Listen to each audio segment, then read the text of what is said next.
नमस्कार प्यारे साथियों, कैसे हैं आप सभी। आई होप आप सब अच्छे होंगे। तो देखिए दोस्तों, हमारा टॉपिक चल रहा था अंतःस्रावी तंत्र। इसकी एक वीडियो हम पहले भी बना चुके हैं, तो ये है इसका नेक्स्ट यानी सेकंड पार्ट। ठीक है, आज हम सेकंड पार्ट के अंदर एक एक करके सभी ग्रंथियों के बारे में बात करते हैं। हमने अभी तक पढ़ लिया था कि ग्रंथियाँ कितने प्रकार की होती है, अंतःस्रावी ग्रंथि, बहिःस्रावी ग्रंथि और मिश्रित ग्रंथियाँ। ठीक है, अब इनमें से सबसे पहले जो इम्पोर्टेंट है बॉडी में पढ़ने के लिए ह्यूमन बॉडीज़ के अंदर, वो सबसे इम्पोर्टेंट होती है अंतःस्रावी ग्रंथियाँ। ठीक है, तो अंतःस्रावी ग्रंथियों के अंदर सबसे पहली ग्रंथि होती है, वो कौन सी होती है? हाइपोथैलेमस। कौन सी होती है? हाइपोथैलेमस। हाइपोथैलेमस ग्रंथि की अगर हम बात करें तो ये ग्रंथि अग्र मस्तिष्क का एक भाग होती है। क्या होती है? अग्र मस्तिष्क का एक भाग होती है हाइपोथैलेमस ग्रंथि। हाइपोथैलेमस जो ग्रंथि होती है, इस ग्रंथि को सुपर ग्रंथि भी कहा जाता है। क्या कहा जाता है? सुपर ग्रंथि या सुपर मास्टर ग्रंथि भी इसको कहा जाता है, या फिर इसे हम मास्टर ऑफ मास्टर ग्रंथि भी कहते हैं। क्या कहते हैं? मास्टर ऑफ मास्टर ग्रंथि भी इस ग्रंथि को कहा जाता है। अब इसके पीछे रीज़न क्या है कि मास्टर ऑफ मास्टर ग्रंथि इस ग्रंथि को क्यों कहा जाता है? ठीक है, तो देखिएगा, सेकंड ग्रंथि जिसके बारे में हम पढ़ेंगे वो ग्रंथि है पीयूष ग्रंथि, और पीयूष ग्रंथि को हम कहते हैं मास्टर ग्लैंड। क्या कहते हैं? मास्टर ग्लैंड कहते हैं। ठीक है, तो ये जो मास्टर ग्लैंड पीयूष ग्रंथि होती है, बाकी की बची हुई जितनी भी जो 7 ग्रंथियां होती है हमारे बॉडी के अंदर, 8वीं पीयूष ग्रंथि खुद होती है और 9वीं कौन सी होती है? हाइपोथैलेमस होती है। 8वीं कौन सी होती है? पीयूष ग्रंथि। तो बाकी की जो 7 ग्रंथियां बच गई, इन 7 ग्रंथियों के ऊपर कंट्रोल करने का जो मेन काम किया जाता है वो कौन सी ग्रंथि के द्वारा किया जाता है? पीयूष ग्रंथि के द्वारा किया जाता है। ठीक है, अब पीयूष ग्रंथि ये 7 ग्रंथियों पर कंट्रोल करती है, और पीयूष ग्रंथि खुद पर कंट्रोल करने का काम कौन करता है? हाइपोथैलेमस करता है। इसीलिए इस हाइपोथैलेमस को क्या कहा जाता है? मास्टर ऑफ मास्टर ग्रंथि भी कहा जाता है। ठीक है, हाइपोथैलेमस की अगर बात करें तो हाइपोथैलेमस का मेन जो काम होता है वो मेन काम होता है ताप नियमन का। क्या काम होता है? ताप नियमन का, यानी बॉडी टेम्परेचर को मेंटेन रखने का जो मेनली काम किया जाता है वो किस ग्रंथि के द्वारा किया जाता है? हाइपोथैलेमस के द्वारा किया जाता है। ठीक है, इसके साथ साथ हाइपोथैलेमस जो ग्रंथि है वो बाकी बची हुई जितनी भी जो 8 ग्रंथियां हैं उन सब ग्रंथियों पर कंट्रोल करने का काम भी करती है हाइपोथैलेमस ग्रंथि, और ये एक अग्र मस्तिष्क का भाग होता है। ठीक है, इसके बाद हम नेक्स्ट ग्रंथि की बात करते हैं, पीयूष ग्रंथि। कौन सी ग्रंथि? पीयूष ग्रंथि। ठीक है, पिट्यूटरी ग्लैंड इसे इंग्लिश में कहा जाता है। क्या कहा जाता है? पिट्यूटरी ग्लैंड इसे कहा जाता है। ठीक है, तो ये जो पीयूष ग्रंथि होती है, ये पीयूष ग्रंथि भी मस्तिष्क के नीचे आधार के अंदर लटकी हुई एक ग्रंथि पाई जाती है। ठीक है, अगर हम पीयूष ग्रंथि की बात करें तो इसका जो आकार होता है वो मटर के दाने के समान होता है। किसके समान होता है? मटर के दाने के समान इस ग्रंथि का आकार होता है। ठीक है, इस ग्रंथि का नाम है वो मास्टर ग्लैंड भी इस ग्रंथि को कहा जाता है। क्या कहा जाता है? मास्टर ग्रंथि भी इसे कहा जाता है। कई किताबों में यहाँ पर दिया गया है कि इस ग्रंथि को बैंड ऑफ ऑर्केस्ट्रा भी कहा जाता है। क्या कहा जाता है? बैंड ऑफ ऑर्केस्ट्रा भी इस ग्रंथि को कहा जाता है। अब इसके पीछे रीज़न क्या है कि क्यों इसको बैंड ऑफ ऑर्केस्ट्रा कहा जाता है? तो जिस तरह आप सभी लोगों ने जैसे ब्याह शादी के अंदर बैंड देखा होगा, उस बैंड के अंदर क्या होता है कि उनका एक मास्टर होता है, और वो मास्टर क्या करता है? खुद जैसे माइक लेकर के गाना गाता है, बाकी के लोग उसे फॉलो करते हैं और उसके पीछे पीछे इंस्ट्रूमेंट जितने भी होते हैं उन सभी को उस गाने के दौरान उसके तौर तरीकों से ही फॉलो करते हैं वो। ठीक है, तो बैंड मास्टर मतलब उस बैंड का जो एक ऑर्केस्ट्रा होता है उसका जो मेन बंदा होता है, जो मास्टर होता है, वही काम पूरे बैंड को चलाता है। उसी प्रकार सभी ग्रंथियों को, 7 की 7 ग्रंथियों को कंट्रोल करने का काम कौन करता है? पीयूष ग्रंथि करती है। इसीलिए पीयूष ग्रंथि को क्या कहा जाता है? बैंड ऑफ ऑर्केस्ट्रा भी इसे कहा जाता है। ठीक है, मास्टर ग्लैंड भी इसे कहा जाता है। अब इस ग्रंथि के द्वारा बहुत सारे हार्मोनों का सेक्रेशन किया जाता है। ठीक है, सबसे पहला जो हार्मोन है जिसके द्वारा सेक्रेशन किया जाता है उस हार्मोन का नाम है ऑक्सीटोसिन। कौन सा हार्मोन सेक्रेशन किया जाता है? Oxytocin hormone. अब ऑक्सीटोसिन हार्मोन है, इस हार्मोन को क्या कई और नामों से भी पुकारा जाता है। ठीक है, इसे लव हार्मोन के नाम से भी जाना जाता है। कौन से हार्मोन के नाम से? लव हार्मोन के नाम से। अब इसे लव हार्मोन के नाम से क्यों जाना जाता है? इसके पीछे रीज़न क्या है? ठीक है, तो इसके पीछे रीज़न ये है कि जब ऑक्सीटोसिन हार्मोन का स्रावण ह्यूमन बॉडीज़ के अंदर होता है तो सीधी सी बात है वो किसी विपरीत लिंगी के प्रति अट्रैक्शन फील करते हैं। ठीक है, और वही जो अट्रैक्शन फील करते हैं वो किस हार्मोन की वजह से करते हैं? ऑक्सीटोसिन हार्मोन की वजह से करते हैं। जैसे आपने फिल्मों में या गानों में कहीं देखा होगा कि कई बार क्या होता है, हीरो या हीरोइन एक दूसरे को पहली बार मिलते हैं, फर्स्ट साइट लव जिसे कहा जाता है। उसके बाद में हीरो या हीरोइन रात को सो नहीं पाते हैं, उनको नींद नहीं आती है, बार बार उनकी याद आती रहती है। तो उसके पीछे रीज़न क्या होता है? उसके पीछे रीज़न सीधा से ये होता है कि ऑक्सीटोसिन हार्मोन उनकी बॉडी के अंदर सेक्रेशन होना स्टार्ट हो जाता है, ठीक है। और उसकी बदौलत ही इस हार्मोन को क्या कहा जाता है? लव हार्मोन के नाम से पुकारा जाता है, ठीक है। इसके बाद में आता है गर्भपात हार्मोन भी इसे कहा जाता है। क्यों कहा जाता है? क्योंकि देखा होगा जब किसी भी लेडीज़ के 9 महीने कंप्लीट हो जाते हैं तो उसके बाद डॉक्टर के पास ले जाया जाता है। डॉक्टर उसे तुरंत क्या करता है? ऑक्सीटोसिन का इंजेक्शन लगाता है, जिससे उसे एक दर्द महसूस होना स्टार्ट होता है और उसके बाद में उसकी डिलीवरी होती है, ठीक है। तो गर्भपात हार्मोन यानी कि ऑक्सीटोसिन हार्मोन के स्रवण से जो गर्भ है उसका द्वार खुल जाता है और उसकी वजह से ही क्या होता है? बच्चा पैदा होता है, ठीक है। इसीलिए इसे बर्थ हार्मोन भी कहा जाता है। क्या कहा जाता है? बर्थ हार्मोन ऑक्सीटोसिन को भी कहा जाता है, ठीक है। यानी ये प्रसव पीड़ा उत्पन्न करने का काम भी कौन सा हार्मोन करता है? ऑक्सीटोसिन करता है। तो ऑक्सीटोसिन मेन काम, जो मेन मुद्दामुखी जो काम होता है, बच्चा जिस वक्त डिलीवरी होती है बच्चे की, तो उस वक्त ये हार्मोन है वो अपना पूर्ण सहयोग करता है, ठीक है। इसके बाद में यहाँ पर एक चीज़ दी गई है कि ऑक्सीटोसिन हार्मोन है वो दुग्ध निष्कासन का काम करता है। किसका काम करता है? दुग्ध निष्कासन का। आप सभी ने देखा होगा जैसे हम देहात में रहते हैं तो गांव में गाय भैंसें होती है, वो दूध नहीं देती है कई बार, ठीक है। जब दूध नहीं देती है तो ज़बरदस्ती उनका दूध निकाला जाता है और निकालने के लिए एक इंजेक्शन लगाया जाता है। आप सभी ने देखा होगा तो इंजेक्शन का यूज किया जाता है। जो इंजेक्शन होता है असल में वो इंजेक्शन एक हार्मोन होता है, ठीक है। और वो हार्मोन किसकी क्वांटिटी उसके अंदर मौजूद होती है? ऑक्सीटोसिन की। ऑक्सीटोसिन क्या करता है? दुग्ध जो ग्लैंड होती है, मिल्क जो ग्लैंड होती है, उन ग्रंथियों से, जो दूध की ग्रंथियां होती है, उनसे क्या करता है? दूध को खींच करके और बाहर निकालने का काम करता है, यानी दूध निष्कासन का काम करता है ऑक्सीटोसिन हार्मोन, ठीक है। तो जो पशुओं के अंदर इंजेक्शन लगाया जाता है दूध निकालने के लिए, उसके अंदर किसकी मात्रा होती है? ऑक्सीटोसिन की मात्रा पाई जाती है, ठीक है। इसके बाद में जो सेकंड हार्मोन है उसका नाम है सोमेटोस्टेटिन। कौन सा हार्मोन है? सोमेटोस्टेटिन। सोमेटोस्टेटिन को वृद्धि हार्मोन भी कहा जाता है। क्या कहा जाता है इसे? वृद्धि हार्मोन भी कहा जाता है। अब वृद्धि हार्मोन क्यों कहा जाता है, इसके पीछे रीजन क्या है? सोमेटोस्टेटिन हार्मोन होता है वो मेनली जैसे शिशु अवस्था के अंदर ज़्यादा मात्रा में स्रावित होता है, या हम कह सकते हैं 17 से 18 साल की उम्र तक ये हार्मोन ज़्यादा एक्टिवेट रहता है, ठीक है। एक्टिवेट रहने की वजह से इतनी उम्र तक ही इंसान है वो अपनी हाइट के अंदर वृद्धि कर सकता है, ठीक है। इस हार्मोन की वजह से ही हड्डियों का विकास होता है, मांसपेशियों का विकास होता है, जिसकी बदौलत इंसान की हाइट है वो बढ़ती है, ठीक है।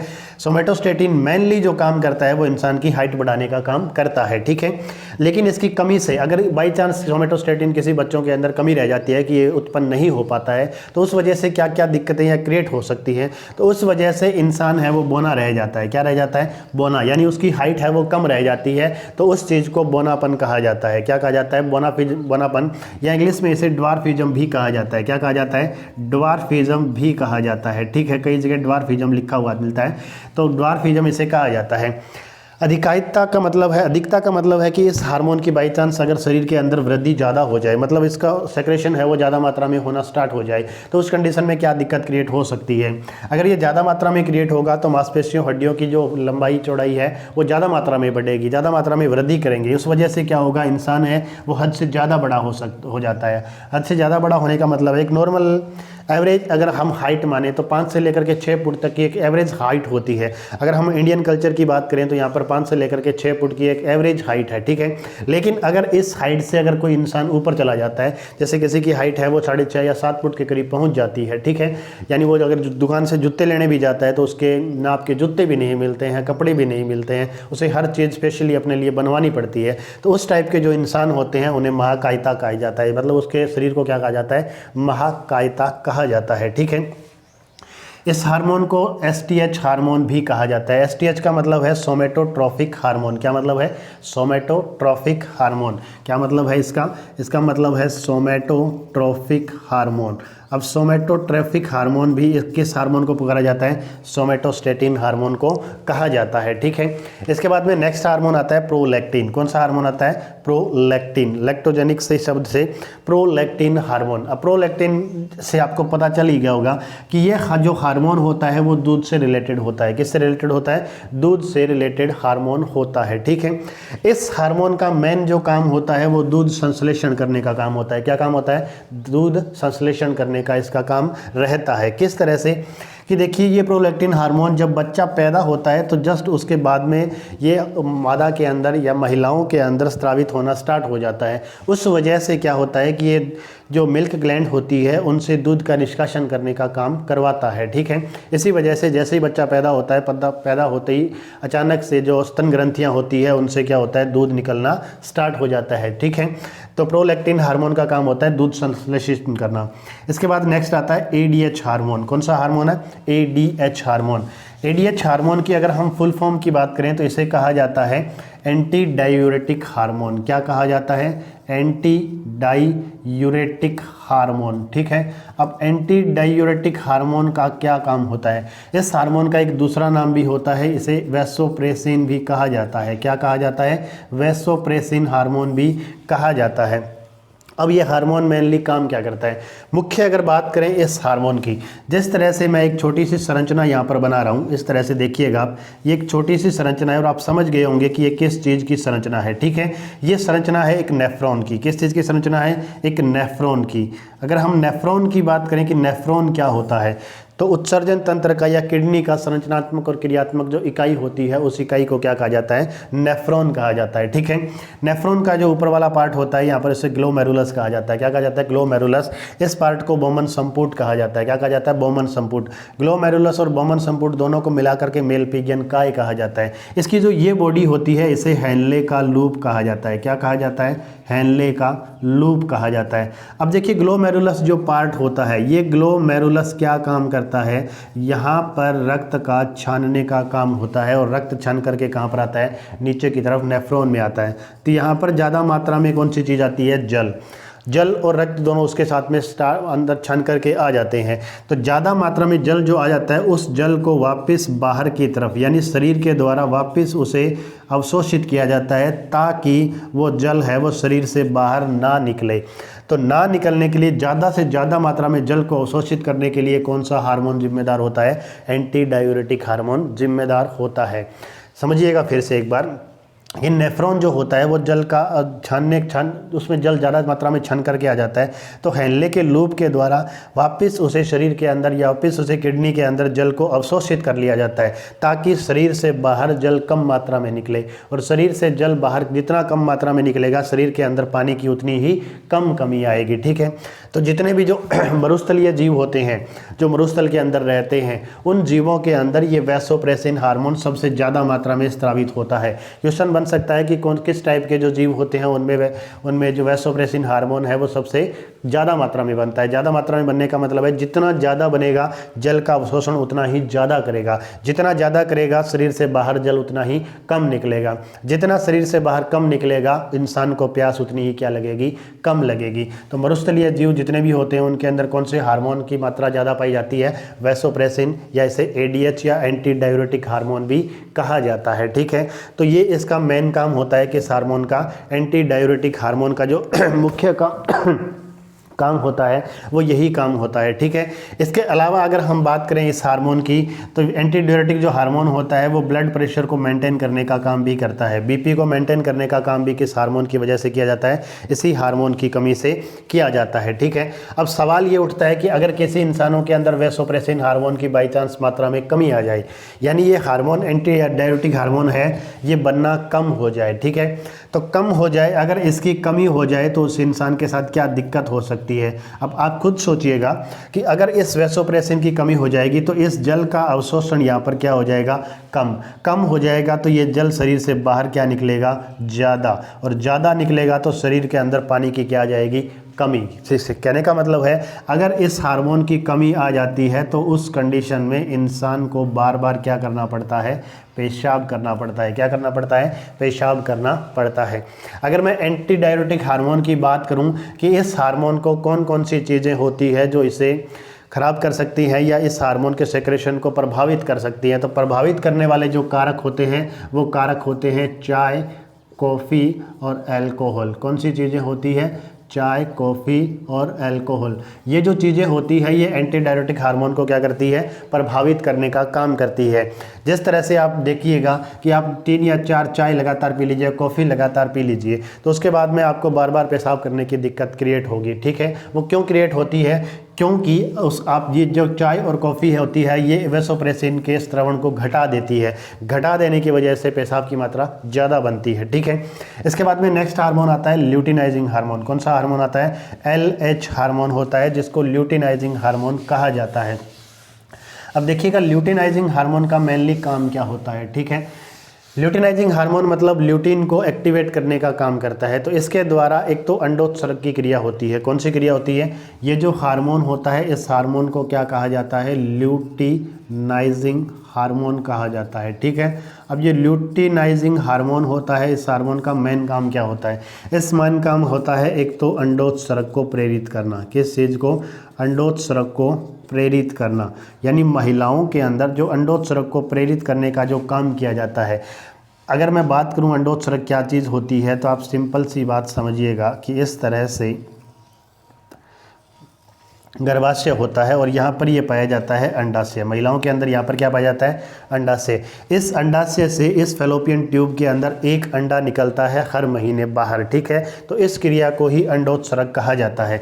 तो ये अंडोत्सर्ग को प्रेरित करने का जो काम है वो कौन से हार्मोन की वजह से किया जाता है? ल्यूटिनाइजिंग हार्मोन की वजह से किया जाता है। ठीक है, तो ल्यूटिनाइजिंग हार्मोन की वजह से किया जाता है। ये काम तो हो गया महिलाओं के अंदर। किसके अंदर हो गया? महिलाओं के अंदर। अब सवाल ये उठता है कि क्या ये ल्यूटिनाइजिंग हार्मोन सिर्फ और सिर्फ महिलाओं में पैदा होता है? नहीं, ये हार्मोन पुरुषों में भी पैदा होता है। ठीक है, लेकिन पुरुषों में इस हार्मोन की वजह से जो काम किया जाता है वो काम किया जाता है टेस्टोस्टेरोन का स्रावण।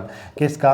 टेस्टोस्टेरोन पुरुषों के अंदर एक हार्मोन होता है, उस हार्मोन को स्रावण करने का जो काम करवाया जाता है वो किसकी वजह से करवाया जाता है? ल्यूटिनाइजिंग हार्मोन की वजह से करवाया जाता है। ठीक है, तो इस ल्यूटिनाइजिंग हार्मोन के मेनली काम क्या हो गए? दो काम। पहला काम कि महिलाओं के अंदर अंडोत्सर्ग को प्रेरित करने का काम किसकी बदौलत किया जाता है? इस ल्यूटिनाइजिंग हार्मोन की बदौलत किया जाता है। पुरुषों की बात करें तो पुरुषों के अंदर ये क्या काम करता है?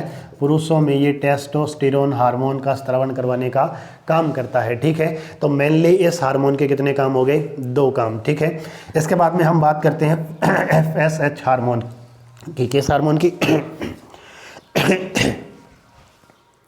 नेक्स्ट हम बात करते हैं फॉलिकल स्टिमुलेटिंग हार्मोन की। ठीक है, तो फॉलिकल स्टिमुलेटिंग हार्मोन का काम क्या होता है कि ये हार्मोन क्या काम करता है? ठीक है, तो मेनली देखिएगा फॉलिकल स्टिमुलेटिंग हार्मोन, यहाँ पर मैं फुल फॉर्म इसकी लिख देता हूँ एक बार के लिए आपको। ठीक है, तो फॉलिकल स्टिमुलेटिंग हार्मोन की अगर हम बात करें, जैसे यहाँ पर हार्मोन आ गया फॉलिकल स्टिमुलेटिंग हार्मोन। ठीक है, अब यहाँ पर नाम से साफ पता चलता है फॉलिकल। फॉलिकल मतलब स्टिमुलेटिंग का मतलब यह है कि एक्टिवेट करने का काम करता है फॉलिकल को। ठीक है, तो फॉलिकल स्टिमुलेटिंग हार्मोन जो होता है वो मेन काम क्या करता है? तो ये हार्मोन दोनों में ही स्रावित होता है, पुरुषों में भी स्रावित होता है और उसके साथ साथ में ये हार्मोन किस में स्रावित होता है? महिलाओं में भी स्रावित होता है। ठीक है, अब दोनों के अंदर ये हार्मोन किस तरह से क्या क्या काम करता है? पुरुषों की बात करें तो शुक्राणु निर्माण को प्रेरित करने का काम किसकी वजह से किया जाता है? पुरुषों में इस फॉलिकल स्टिमुलेटिंग हार्मोन की वजह से किया जाता है। ठीक है, वहीं अगर हम महिलाओं की बात करें तो अंडाणु निर्माण का काम है वो किसकी बदौलत किया जाता है? इसी फॉलिकल स्टिमुलेटिंग हार्मोन की वजह से किया जाता है। तो पुरुषों और महिलाओं में मेन जो मतलब जो प्राथमिक जो जनन अंग होते हैं जैसे अंडाशय और वर्षण, इन दोनों के द्वारा वर्षण से शुक्राणुओं का निर्माण होता है और अंडाशय से किसका निर्माण होता है? अंडाणु का। तो ये दोनों ही जो मेन काम होते हैं किसी भी बच्चे को जन्म देने के लिए, तो ये दोनों ही काम किस हार्मोन की वजह से किए जाते हैं? फॉलिकल स्टिमुलेटिंग हार्मोन की वजह से किए जाते हैं, FSH के द्वारा। और ये FSH हार्मोन किस ग्रंथि के द्वारा स्रावित किया जाता है? पीयूष ग्रंथि के द्वारा इस हार्मोन को स्रावण किया जाता है। ठीक है, इसके बाद में जो नेक्स्ट हार्मोन आता है वो होता है MSH। कौन सा होता है? MSH। MS जो हार्मोन है इस हार्मोन को कहा जाता है मिलेनोसाइट। क्या कहा जाता है? Melanocyte stimulating hormone. क्या कहा जाता है? Melanocyte stimulating hormone. ठीक है, अब मिलेनोसाइट स्टिमुलेटिंग हार्मोन से क्या मतलब है कि यह हार्मोन काम क्या करता है? तो मेनली देखिएगा यहाँ पर मिलेनोसाइट, इसके अंदर एक वर्ड छुपा हुआ है और वर्ड है कौन सा? मिलेनिन। कौन सा वर्ड है? मिलेनिन। और मिलेनिन एक टाइप का क्या होता है? वर्णक होता है। क्यों, क्या चीज़ होती है? मिलेनिन वर्णक होता है। और ये जो मिलेनिन वर्णक होता है ये मेनली किन के अंदर पाया जाता है? ये पाया जाता है स्किन के अंदर, त्वचा के अंदर पाया जाता है। ठीक है, तो जो त्वचा का रंग प्रदान करने का जो काम करता है वो किस हार्मोन की, किस वर्णक की वजह से किया जाता है? मिलेनिन। और इस मिलेनिन को स्रावण करने के लिए प्रेरित करने का जो काम किया जाता है वो किस हार्मोन की वजह से किया जाता है? मिलेनोसाइट स्टिमुलेटिंग हार्मोन, यानी मिलेनिन मेलेनोसाइट स्टिमुलेटिंग हार्मोन की वजह से मेलेनिन वर्णक को स्रावन करने के लिए प्रेरित किया जाता है। और ये मेलेनिन क्या काम करता है, त्वचा को रंग प्रदान करने का काम करता है। ठीक है, अब कई बार आपने देखा होगा कि मेलेनिन वर्णक है वो त्वचा के अंदर एक जगह ज़्यादा इकट्ठा हो जाता है। ठीक है, एक जगह अगर ज़्यादा इकट्ठा हो जाता है तो एक जगह ज़्यादा इकट्ठा होने की वजह से वहाँ पर तिल या चकत्ते का निशान बन जाता है। क्या बन जाते हैं, तिल या चकत्ता। तो हमारी बॉडी के ऊपर जो काला काला निशान पाया जाता है स्किन के ऊपर एक जगह इकट्ठा किस वजह से होता है, तो मेलेनिन के एक जगह इकट्ठा हो जाने की वजह से होता है। वो किस वजह से होता है, मेलेनिन अगर एक जगह इकट्ठा हो जाता है तो उस वजह से किस चीज़ का निर्माण कर लेता है, तिल या चकत्ते का निर्माण कर देता है। ठीक है, तो यहाँ तक ये इतने जो सारे के सारे हार्मोन है वो किस ग्रंथि के द्वारा स्रावित किए जाते हैं, पीयूष ग्रंथि के द्वारा स्रावित किए जाते हैं। ठीक है, तो यहाँ तक कोई दिक्कत आपको नहीं आई होगी। आज हमने जितनी भी चीज़ें पढ़ी है उनको एक बार फिर से रिवाइज कर लेते हैं। पहली ग्रंथि हमने हाइपोथैलेमस पढ़ी। हाइपोथैलेमस अग्र मस्तिष्क का एक भाग होता है जो कि सभी ग्रंथियों को रेगुलेट करने का काम करता है। ठीक है, इसे मास्टर ग्रंथि कहा जाता है क्योंकि ये हाइपोथैलेमस किस पर काम करता है, पीयूष ग्रंथि पर। और पीयूष ग्रंथि किस पर काम करती है, बाकी बची हुई 7 ग्रंथियों पर काम करती है। इसीलिए इस ग्रंथि को क्या कहा जाता है, मास्टर ग्रंथि। हाइपोथैलेमस का मेन काम होता है ताप नियमन करना। बॉडी टेम्परेचर जो मेंटेन करने का काम किया जाता है वो किसकी बदौलत किया जाता है, हाइपोथैलेमस की बदौलत किया जाता है। ठीक है, पीयूष ग्रंथि की अगर हम बात करें तो ऑक्सीटोसिन हार्मोन इसके द्वारा स्रावित किया जाता है, जो लव हार्मोन, गर्भपात हार्मोन, दुग्ध निष्कासन, प्रसवपीड़ा, बर्थ हार्मोन, ये सभी काम करने का काम किसका होता है, ऑक्सीटोसिन का होता है। पशुओं के अंदर जो इंजेक्शन लगाया जाता है दूध निकालने के लिए उसके अंदर किसकी मात्रा होती है, ऑक्सीटोसिन की होती है। ठीक है, सोमेटोस्टेटिन की अगर बात की जाए, सोमेटोट्रोफिक हार्मोन भी इसे कहा जाता है। इसकी कमी से बोनापन यानी ड्वार्फिज्म रोग होता है और इसकी अधिकता से महाकायता रोग होता है। ठीक है, अगर हम बात करें तीसरे हार्मोन की, प्रोलैक्टिन से नाम से समझ में आ रहा है दुग्ध संश्लेषित हार्मोन होता है। ठीक है, तो ये क्या करता है, स्तन ग्रंथियों से दूध का निष्कासन कराने का काम कौन करता है, प्रोलैक्टिन। ये जस्ट स्रावित कब होता है, जब बच्चा पैदा हो जाता है उसके बाद में ये स्रावण होना स्टार्ट होता है, जिसकी बदौलत माँ के जो स्तन ग्रंथियाँ होती है उनसे दूध निकलता है और बच्चा उससे अपना पेट भरता है। ठीक है, एडीएच हार्मोन की बात करें, एंटी डायरेटिक हार्मोन, ये एक हार्मोन होता है जो नेफ्रॉन से जल के अवशोषण को वापस बढ़ाने का काम करता है, जिससे शरीर के अंदर जल की कमी नहीं आती है। इस हार्मोन को